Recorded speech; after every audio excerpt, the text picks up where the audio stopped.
Hi, this is Jessica DeMassa, and I'm here in the GuideWell Insights Lounge at Singularity University's Exponential Medicine. Joining me in the lounge right now, I have Eyal Gura. He is the co-founder of ZebraMed. Welcome. Good to have you. Thank you very much for having me. So tell me about ZebraMed. What do you guys do? So in ZebraMed, we're teaching computers how to read medical imaging scans. Okay. We want to create a scalable diagnosis tool, so the next 2 billion people that will join middle class worldwide will have sufficient diagnosis. So this is applying artificial intelligence to reading scans, Exactly. basically? We're using a lot of data in order to train computers one condition after the other, how to identify those conditions and do it at scale. Okay, are you doing this in any particular area of healthcare, or are you looking across the board? Are you focused on oncology? Are you focused on bone fractures? I mean, is there anything that's specific that you're focused on? So all of the above. So all of the above, okay. We have an urgent need, and our company mission is to create all of those algorithms as quickly as possible so we can provide healthcare globally. And we need to create all those algorithms. It's quite a heavy lifting, and we already produced 14 of those tools, and many of them are now in the regulatory process. Okay. And we just need to create 100 more. Oh, is that all? So tell me about the 14 that you've created. Give me an example of what areas are those We areas can do it by modality. So okay. with chest and abdomen CT scans, we train computers how to detect osteoporosis, vertebral fractures, the risk for cardiac events from calcium scoring, aneurysms, emphysema, fatty liver. Okay. In a head CT, we know how to detect brain bleeds. In mammograms, we taught computers how to detect malignant tissues in 2D mammograms. And we also have a growing acute X-ray package with many findings that you can find in X-ray. Talk to me a little bit about some of the outcomes that you're getting.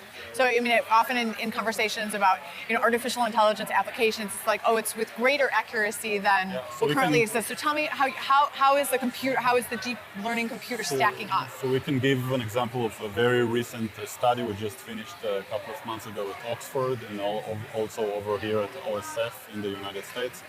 It was around vertebral fractures. So apparently 65% of the vertebral fractures are being missed by the radiologist.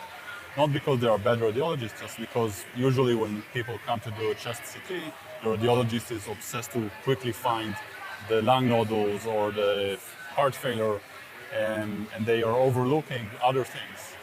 It's called the invisible gorilla phenomenon.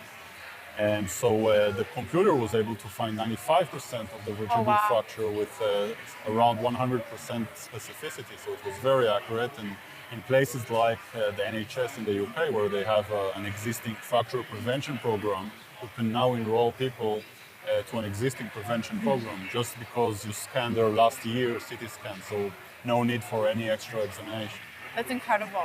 I mean, that really has such game-changing implications for the way that care is delivered. Yeah. So talk to me, we were talking a little bit before the interview about AI1, and I want to give you an opportunity to talk about this because I really do think that this is remarkable. So what is AI1? Tell us about your big announcement. So we are super excited about it. It's really reflects our company mission. So last week we announced a social impact stack of business model, and it's called AI1. All in one, meaning we are going to give all of our current and future algorithms for $1 per scan, always. Meaning that the hospitals that connect to us don't need to worry about any vendor hospital transparency issue or any friction around that. It is very common in this industry. It's a very transparent model, and it was important for us from day one to provide affordable care globally. Usually in pharma world or medical device world, companies are trying to maximize profit when they launch. So they launch in the developed part of the world and they overcharge so they can squeeze profits to overset the R&D cost. Yeah. And we decided we want to make those algorithms affordable from day one to states in Africa, and to India, and to Brazil. And we actually have a lot of traction in those places because of this business model. And how are you hoping that what are you hoping the outcome is of sharing this at such a low rate? So we get those type of questions from concerned people and Oh no, I don't mean it in that. Well, no, but it's funny a because good question. But well, you had said to me too. I mean, you're from a VC background, so it's very interesting that you've adopted this type of a business model. So, we what are you hoping to we actually achieve? saw similar business model working in other industries. So, Sure. in e-commerce, online marketplaces, stock photography, even. Oh yeah. Business model were launched to disrupt an existing slow industry. And there are 3.5 billion scans this year globally. So even with $1 per scan, one can build a very big company and still provide healthcare globally and to people everywhere because everyone's lives worth the same. That's fantastic. So, closing thought from you. I know you just said like you have a VC background and now you're running a startup here in healthcare. What's your advice for other startups that may be following in your footsteps, looking to amass really a large data set from hospitals or from large provider groups? What's your advice for getting your foot in the door and working with them?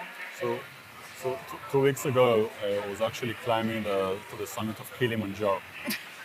And you're also announcing your new business model. I mean, why not? 40th birthday. Oh, happy birthday. Oh, no. The guides always told us to go pole pole, which means in Tanzanian, slow down. Mm-hmm. And because you don't want to get altitude sickness, okay. Which makes half of the people come down without seeing the sun. And so that was counterintuitive as a venture capitalist and also as a tech entrepreneur and also as an Israeli. We are always used to like very quick pace. If we see the exact target, we want to rush into it. And I think for healthcare startups especially, it's important to go pole pole. Like you need to establish the foundation, the data foundation, the team foundation, the right investors that know how to go all the way, that have deeper pockets because things take much more time. But once you do it, you can do it at scale and impact many people's lives. So I would tell any healthcare entrepreneurs just go do it, but plan to take a very deep breath and take it in the right pace. It sounds like your midlife crisis was very productive for you. Thank you for the good advice. It was a pleasure speaking with you. Thank you so much for joining us in the GuideWell Insights Lounge. I'm Jessica DeMassa here at Exponential Medicine 2017. Thanks so much. Bye-bye.